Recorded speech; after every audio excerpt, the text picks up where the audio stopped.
Tudo bem, turma? Meu nome é Marcelo, eu sou professor de literatura. Hoje a gente vai fazer uma aula de revisão para a prova. Essa é a primeira etapa, então, literatura 1. E eu gosto de dar falar um pouquinho antes de entrar direto no conteúdo. Literatura, ela tem uma certa semelhança com artes. No sentido que a gente também estuda os períodos históricos. Na verdade, essa disciplina ela vem da história da literatura, então a gente vê períodos literários associados aos períodos históricos. O que isso quer dizer? A gente vê o que aconteceu naquele determinado, em que eles produziram aquele tipo de literatura, o que estava acontecendo no mundo, na sociedade. Porque esses acontecimentos refletem naquilo que o autor produz, ou seja, o escritor ele é um sujeito inserido na realidade, né? Um sujeito que é inserido na sociedade e, obviamente, isso passa para a literatura. E então a literatura ela não é algo deslocado, ela não é só um livro que fica numa estante lá que é deslocado da nossa vida real, da nossa vida cotidiana, né? A gente conhece muito da história, aliás, né, a gente pode conhecer muito um determinado período através dos livros, daquilo que foi feito, que foi produzido. E lá também é uma forma, né, da gente conhecer mais da experiência humana. Então, o que a gente começa, né, pelo que é a literatura? A literatura tem as mais amplas definições. A gente também associa muito a literatura, obviamente, né, a leitura, a livro-leitura. Então, assim, o que é literatura, o que não é, qualquer livro é literatura, né? Qual é a diferença, como é que a gente consegue se situar nisso? Então, aqui na apostila, logo na página 4, eu fiz o seguinte, coloquei uma definição bem genérica e aí depois a gente vai vendo cada detalhe para a gente construir a nossa definição do que é a literatura. Então, assim, em sentido genérico, literatura é toda a palavra escrita. No entanto, tal definição é muito abrangente e, de certa forma, abstrata. A literatura contém algumas especificidades que a diferenciam de outros textos. Então, no começo, ela é toda a palavra escrita, então eu estou dizendo ali que não. Então, a primeira coisa que guardo na cabeça, não é toda a palavra escrita que é literatura, não é todo livro que é literatura. O que vai fazer, né, o texto literário? Ficção. O texto literário é ficcional. E aí, o que é tal dessa ficção? A ficção é uma representação da vida, mesmo quando parte de acontecimentos reais inventada por um escritor. Ao elaborar sua narrativa, o autor está criando uma nova estrutura, um mundo particular, provável ou improvável, que é oferecido ao leitor. Então, é isso, né? A ficção, a gente parte que ela mesmo quando, né, baseada em acontecimentos históricos que estão lá no texto que foram reais, ela é uma criação. Eu não gosto muito do termo fantasia, né? Então eu gosto dessa, assim, ela é uma criação, né, de uma história, ela é a criação de algo que não existiu. Ela pode estar ancorada na realidade, com nome de rua, nome de pessoas reais, mas ainda assim é isso, né? Ele é uma representação da realidade, né? Ele é uma criação de alguém, que é desse autor. Aí tem outro item que diferencia dos outros textos, o sentido da ficção. Qual é o sentido, então, dessa história? Pode-se afirmar que o sentido da ficção tem por objetivo ampliar e modificar o conhecimento sensível de mundo do leitor. Por meio da ficção, adquire-se uma percepção mais rica dos fatos e da vida, já que no dia a dia essa noção está fragmentada. Então é isso, né? A gente tem... no dia a dia, essa noção, a gente não consegue ter uma visão do todo, a gente tem, né, só de partes. O texto, né, ou seja, o sentido da ficção, ele vai conseguir nos dar, né, uma melhor visão desse todo, né, e, sobretudo, né, ele também é uma maneira aí de nos apresentar outras experiências de vidas que a gente não teve. Por exemplo, quando eu leio um texto lá de alguém que mora... não sei, no Oriente Médio, que eu nunca fui, não conheço, né? Através daquele texto eu posso ter uma ideia de como é aquela sociedade, né? Quando eu leio a história da Anne Frank, né? Que mesmo sendo baseado no diário dela, que foi a menina que se escondeu durante a Segunda Guerra Mundial num sótão, né? Que ela acabou não sobrevivendo, eu tenho essa experiência, né? Do que ela viveu, né? Como como é que foi ser perseguida na Segunda Guerra Mundial e sobreviver escondida num porão. Então eu vou ter uma parte, claro, né, um pedaço, nossa, a experiência em si, mas eu vou ter uma ideia do que foi, né, e isso acaba nos trazendo outras experiências de vida. Eu também acredito muito nisso, né, que pode até nos tornar aí, a gente mais empático. E aí tem outra coisa que diferencia, então, a literatura de qualquer outro texto, né, que é a linguagem específica. A criação literária também é um trabalho de criação de linguagem. Ela se diferencia das várias linguagens humanas porque possui uma preocupação estética, ideias e sentimentos humanos singulares mediante uma linguagem específica. Então, assim, o autor, quando ele escreve, ele não está só preocupado em contar. Ele está preocupado, então, né, como ele vai contar, como é que esse texto vai aparecer, ele está preocupado com o ritmo desse texto, a beleza desse texto, as imagens que tem esse texto. E, então, não um texto, por exemplo, jornalístico, ele está preocupado em passar informação, um texto literário não, né, ele está preocupado aí com esses aspectos, né, ele está elaborado aí, né, também aí, de alguma maneira cativar o leitor. Então, tudo isso faz a diferença aí do que é literatura. Então, já que a gente viu esses três aspectos, o que no fim das contas é a tal da literatura?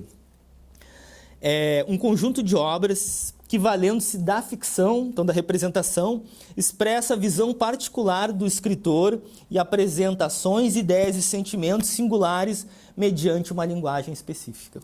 Então, isso é outra ideia, né? É um texto sempre feito por alguém que apresenta a sua visão de mundo. Então, dito isso, né, isso aí já cai na prova, é conteúdo da prova, né?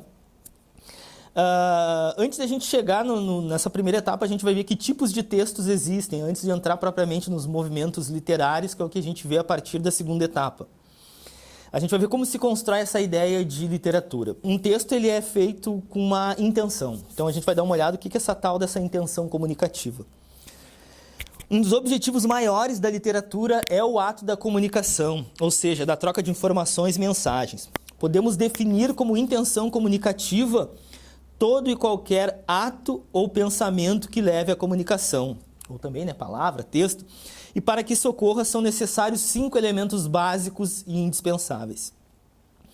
Eu vou agora falar, né, vocês vão ver depois esses 5 elementos, mas só retomando um pouquinho, assim, então, que a literatura, ela também é, assim, um ato de comunicação, né? Ou seja, eu estou querendo me comunicar com o leitor, né, mesmo que isso não seja fisicamente presente, né? Ela é, assim, né, um ato, uma tentativa aí, né, de estabelecer, sim, uma comunicação, né? Então, essa história de que eu só escrevo e deixo guardado na gaveta, né? Na verdade, a gente escreve para que alguém leia, né? Nem que seja um leitor imaginário. Então, a comunicação ocorre se tiver esses 5 elementos. Emissor, que é aquele que está emitindo a mensagem. O receptor, quem está recebendo a mensagem. Então, a gente pode dizer o emissor é quem está falando, o receptor é quem está ouvindo. O canal, que é o meio pelo qual essa mensagem é enviada, então a gente pode dizer que é a voz. O código é o modo pelo qual ela é organizada, então é isso, verbal, né, através de palavras. E a mensagem, que é o conteúdo das mensagens transmitidas, ou seja, né, o que eu estou falando, que assunto é esse que eu estou falando. Então, né, dentro dessa concepção, eles fizeram isso e chegaram à seguinte conclusão. Como é que eu sei que literatura é comunicação? Existe um emissor, que é o autor, existe um receptor, que é o leitor, existe um canal, que é o livro, existe um código, que é o verbal, e existe a mensagem, que é o enredo, então, do livro. Então, é por isso que a gente diz que a literatura, ela é, sim, né, um ato de comunicação. E agora, né, entrando um pouquinho mais, né, já que a gente viu ali a diferença da literatura, né, um pouquinho mais, né, desse texto literário, a gente fala que a literatura ela é marcada pela função emotiva da linguagem. Traz essa visão aí mais subjetiva dos fatos do que objetiva, né? Objetiva, eu vou me concentrar em dizer como é que essas coisas são com a maior fidelidade. E na literatura não, né? Isso passa muito pela percepção do autor sobre as coisas, sobre o mundo, né?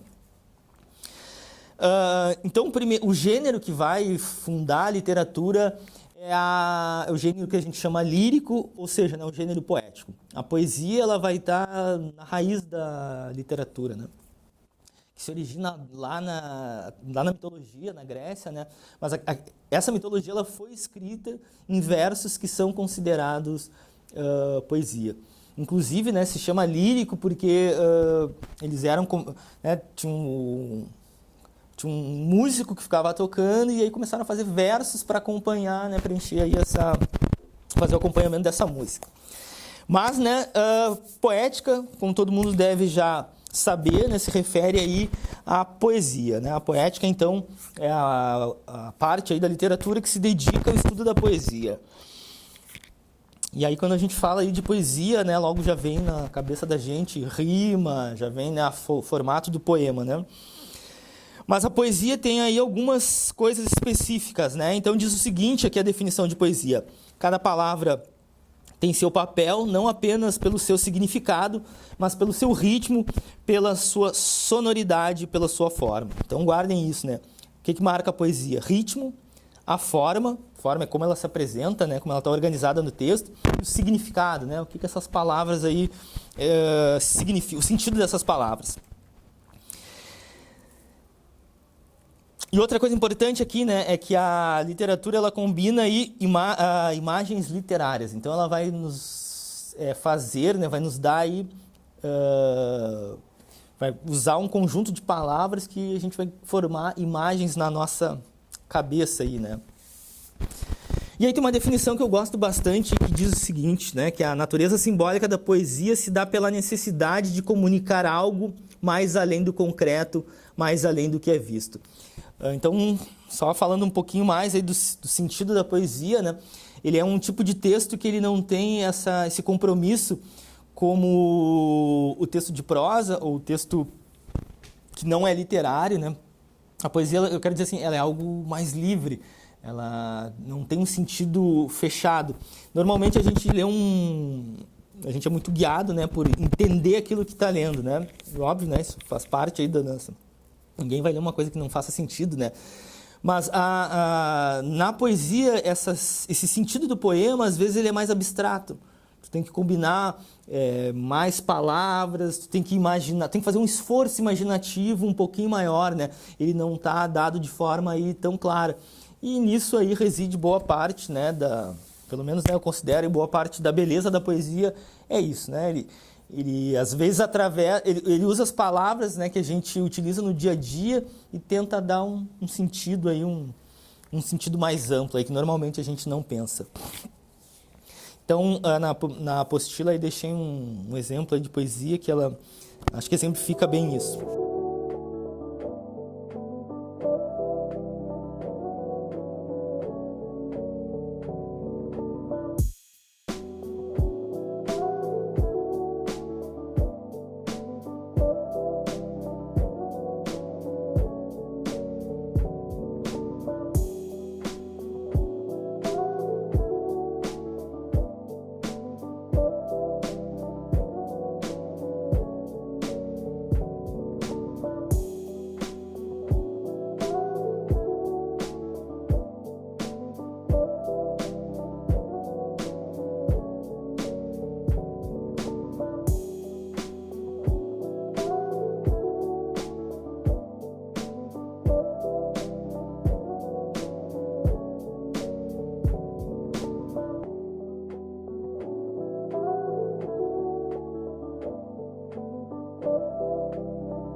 Para diferenciar visualmente, né, o texto poético de um outro texto, ele tem algumas características, né, que estão organizadas aí na sua forma e na sua estrutura.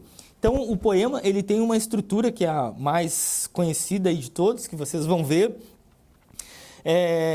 que ele está dividido em versos e estrofe, né? Ou seja, ele não vem em linha contínua como um texto, né? Ele vem nessa linha que só vai ali até metade, ou até, né, e organizado nesses conjuntos de estrofes. Então vamos por parte aí. O verso cada linha de um poema é um verso. Então, eu usei um exemplo aqui de um poema do Drummond de Andrade, que diz assim: é preciso casar João, é preciso suportar Antônio, é preciso odiar Melquíades, é preciso substituir nós todos. É preciso salvar o país, é preciso crer em Deus, é preciso pagar as dívidas, é preciso comprar um rádio. Cada frase dessa, que é preciso casar, é preciso suportar, é preciso, ela é um verso. E esse conjunto de versos até o espaço em branco, até aquele intervalinho ali em branco, a gente chama de estrofe. Então, por exemplo, na verdade eu acabei lendo para vocês duas estrofes, sendo que cada estrofe tem 4 versos. Ou seja, ao total eu li 8 versos. Então, isso aí a gente bate o olho e já, pô, essa aí é a forma. Claro que existem também o que a gente chama poemas em prosa e coisa e tal, mas a forma clássica é essa, vocês batem o olho e já sabem, né? Já identificam. Outra coisa bastante marcado, comum, que caracteriza muito a poesia é a rima, né? A gente pensa no aspecto rítmico. E o que é uma tal da rima? A rima nada mais é que uma semelhança fonética entre as palavras. É isso aí, as palavras, né? E a rima, elas, depois a gente vai ver, elas são localizadas normalmente, tem as internas e as externas, mas vamos supor, normalmente no final do verso, então rua vai rimar com lua. É esse som, né, que vai fazer esse sentido aí de ritmo, né? Então é a semelhança fonética, ou seja, a semelhança de sons entre as palavras. Elas não precisam ser escritas com as mesmas letras, mas elas têm que ter o som parecido. Então nós vamos começar por essa divisão que é das rimas internas e as rimas externas. As rimas internas são aquelas que se dão dentro do mesmo verso. E aí diz o seguinte, então vou ler aqui um exemplo para vocês. É do poema Olhos de Lince. Quem fala que sou esquisito, hermético, é porque não dou sopa, estou sempre elétrico, nada que se aproxima, nada me é estranho, fulano, cicrano e beltrano, seja pedra, seja planta, seja bicho, seja humano. Então ali no quarto verso, onde ele fala fulano, cicrano, beltrano, ele está rimando, né? Essa ali é a última... Não exatamente, as duas últimas, dá para dizer assim, as duas últimas sílabas da palavra ele está rimando, ou seja, né? Fulano, cicrano, esse ano, né? E beltrano. Isso a gente considera uma rima interna. Outra coisa que vai fazer das rimas internas é a repetição da própria palavra, né? Ele fala, nada que se aproxima, nada me é estranho. Então, a repetição do nada também é considerada uma rima interna. As rimas... Agora a gente vai para as rimas externas. As rimas externas são essas que se dão no final de cada verso, entre as últimas palavras de cada verso. Tá? E elas têm também diversos arranjos aí, mas a gente vai ver 3 que são basicamente os mais usados, aí, que são os fundamentais. Então, o primeiro tipo são as emparelhadas. Então, como o nome já diz, elas vêm em par.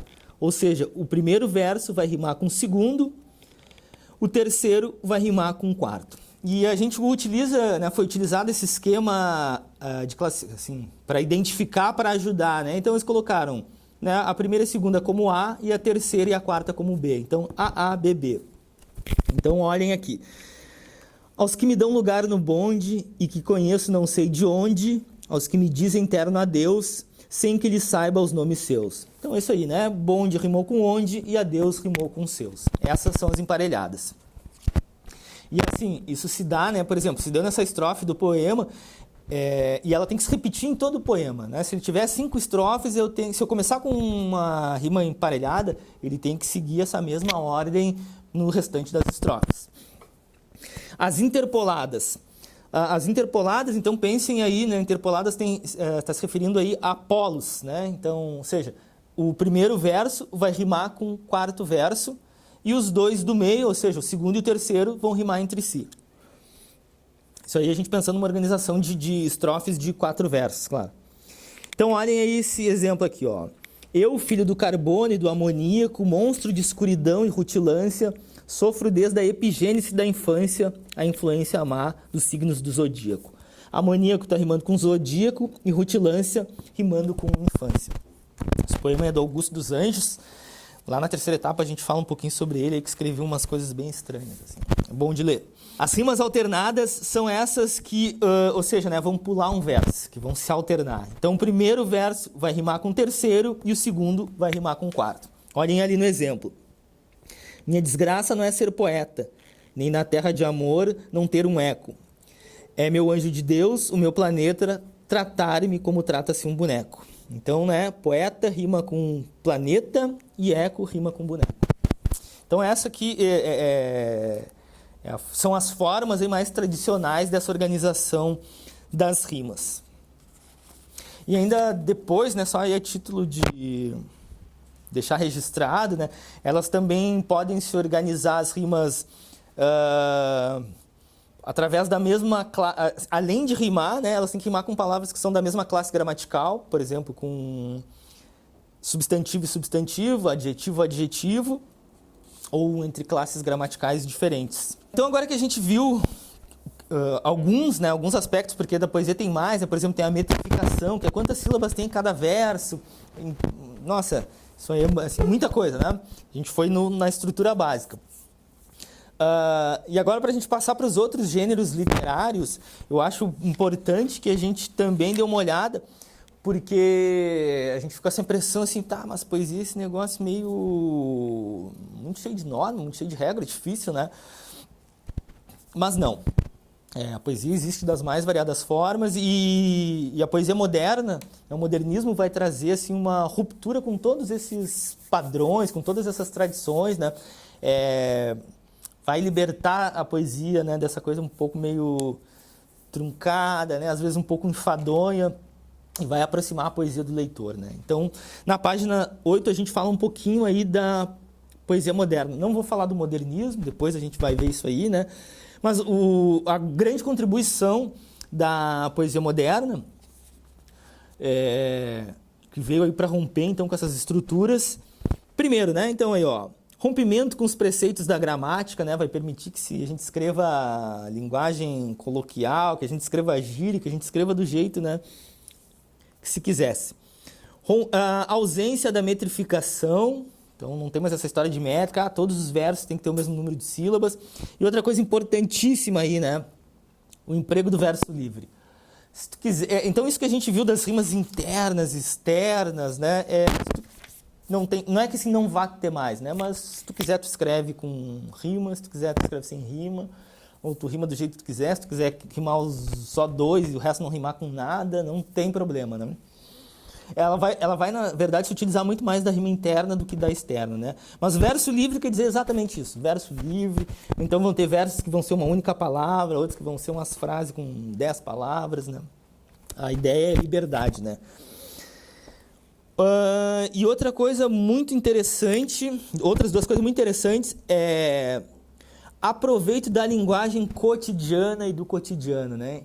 A poesia, muitos movimentos literários assim se valiam, não, tinha que só falar sobre os clássicos, tinha que falar só sobre isso, tinha que se falar. E a poesia moderna vai trazer esse interesse, né, pelo cotidiano, né, pelas coisas pelas coisas comuns, inclusive, né, pelo homem comum. Né? Então não vai ficar fazendo poesia sobre heróis, sobre Deus, sobre a pátria, sobre nada, né? Vai falar das coisas aí do dia a dia, né? Inclusive, um dos nossos maiores escritores, maiores poetas, Carlos Drummond de Andrade, ele falava isso, né? Que o que acontece na vida está no cotidiano, né? São as pequenas coisas. Os grandes acontecimentos da vida, que a gente costuma a colocar eles como marcos, eles se dão muito poucos, né? Isso, tive um filho, casei, comprei um carro, né? Isso aí acontece uma vez que o outro na vida, né? Há quem queira casar mais vezes, mas enfim, né? São poucas vezes. A vida, ele dizia que o que acontece de importante na vida está no cotidiano. E aí a poesia moderna vai falar muito sobre isso. Inclusive, o modernismo para o Brasil, assim, vai ser excelente, vai ter uma força muito grande e vai ser excelente porque vai, né, desenferrujar um pouco essa... porque a gente vinha de uma tradição muito ligada ali à Europa, né? Então a gente vai falar isso, né, de coisas aqui, do dia a dia, do cotidiano, né? Vai aproximar a poesia aí do leitor.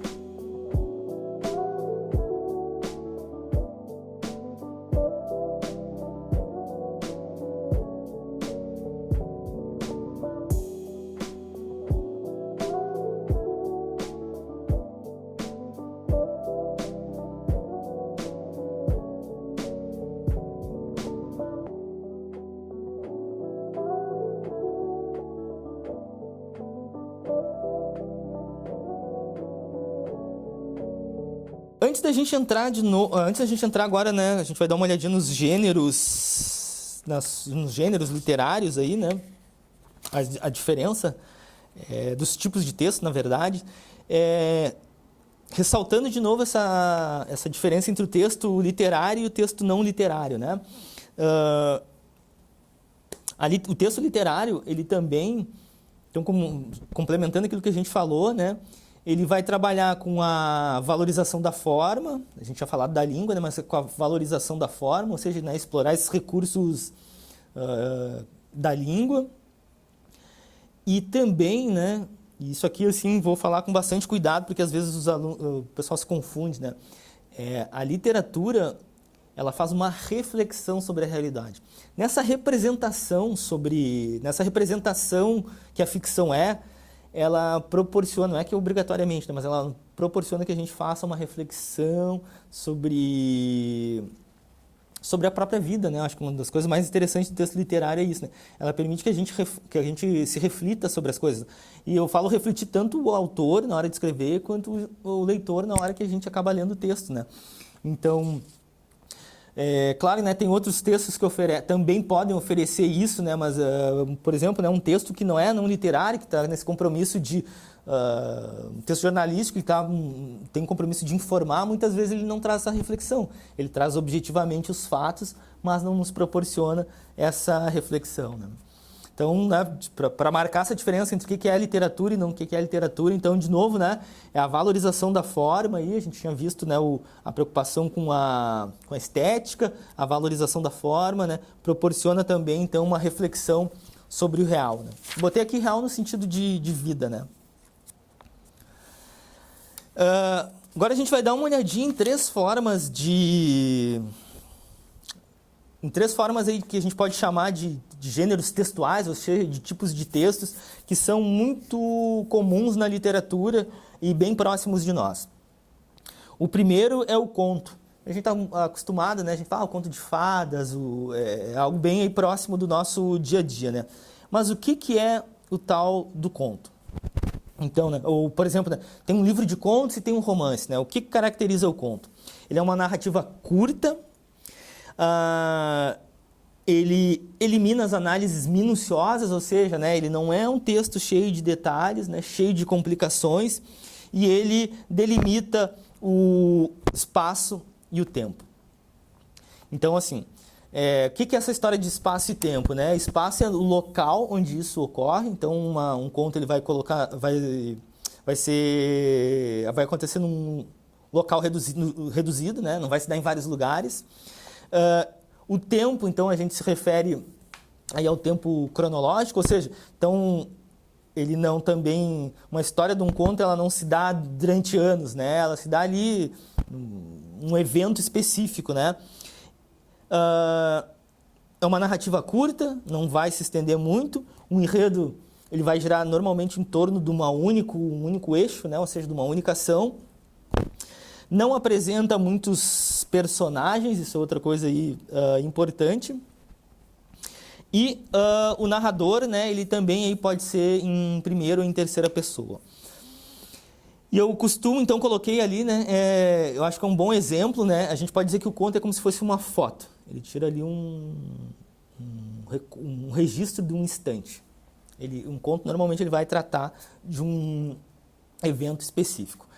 Na apostila tem um exemplo aí de um conto muito bacana do Dalton Trevisan, que é isso, que ele ocorre em algumas horas. Então ele vai dar, né, leiam aí que ele vai dar, além de ser um conto excelente, ele vai dar bem essa ideia do que é o conto.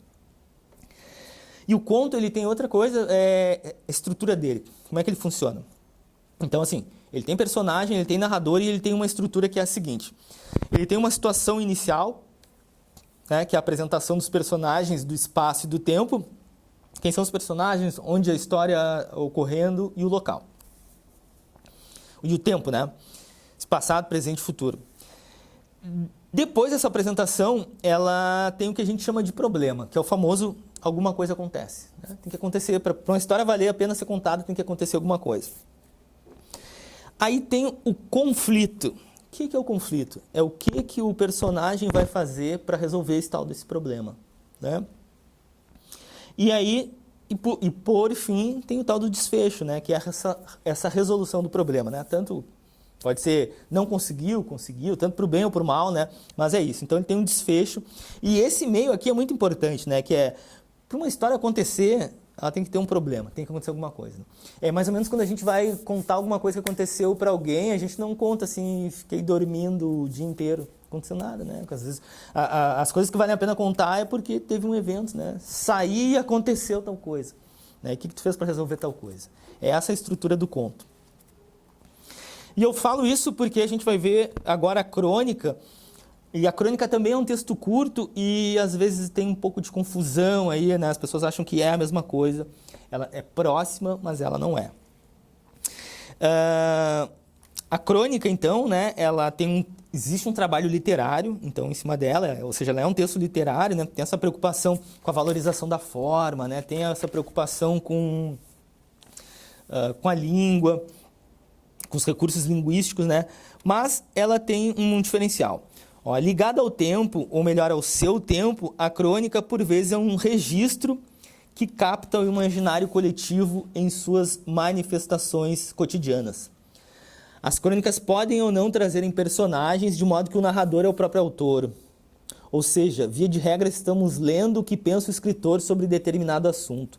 Ele parte de sua experiência pessoal e sobre ela faz uma reflexão, traça uma análise. A crônica ela também se diferencia de outros textos literários por ter uma linguagem muito mais coloquial. Então, né, vamos dar uma olhadinha nisso aqui.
Apesar de ele ser um texto literário, né, ele não tem exatamente personagens, né?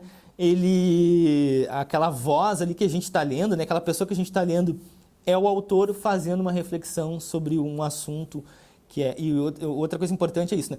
Um assunto aqui do tempo, né? Ele faz uma referência. A crônica não fala de coisas do passado, a crônica fala de coisas que estão acontecendo no seu tempo. Até, né? Porque crônica vem de Cronos, que é uma palavra grega, né? Quer dizer tempo. Mas ainda assim, né? Quando esse autor ele faz essa reflexão, ele não está meramente. Não é a mesma coisa que ele estar emitindo a opinião dele pelo seguinte, né? Porque ele vai se preocupar com esses recursos literários, ele vai se preocupar com a parte da linguagem, ele vai se preocupar com a parte da estética, né? Então, e mesmo dentro da opinião dele, né, ele pode trazer muita coisa que não é exatamente a realidade, sim a representação dela, né? Então, por isso que ela é diferente, que ela é um texto literário, porém diferente aí da crônica. E aí também na apostila, na página 12, tem um exemplo de crônica, né? Vocês podem inclusive comparar, uma crônica do Lima Barreto, muito bacana aí também de ler, e vocês vão ver a diferença. E por fim, e aí isso que é muito legal, né? Tem um tipo de texto que a gente chama ele de literatura oral, né? Por que a gente chama de, assim, o que entra na literatura oral? São os mitos, as lendas, os causos, aqui a gente diria no Rio Grande do Sul, né, os contos, porque não é no mesmo sentido de conto, esse que a gente acabou de ver, e os provérbios que são transmitidos de uma geração para outra. Então a gente pode dizer que, na verdade, né, esses contos são os contos populares, né, são as lendas, os provérbios que a gente não sabe quem são os autores, né, que faz parte da nossa cultura popular, né? Faz parte aí do nosso saber histórico e que vão sendo isso, né? Repassado aí de geração para geração.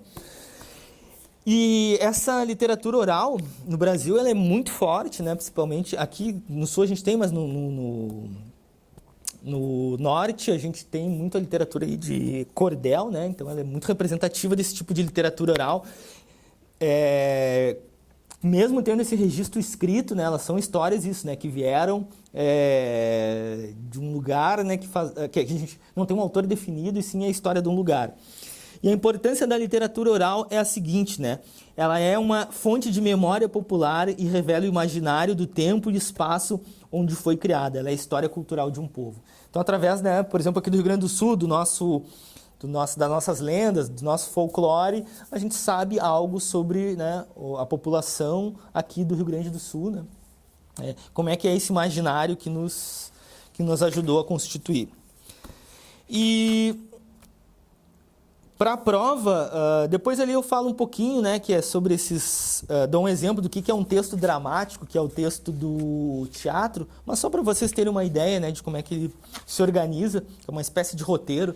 Mas então, assim, a nossa prova vai até aqui, até a literatura oral, esses pontos que eu destaquei. Leiam, né? Não deixem de ler a apostila, assistam a aula e fazendo o trabalho e fazendo as questões, vocês com certeza vão bem na prova. Então foi isso, pessoal. Um abraço.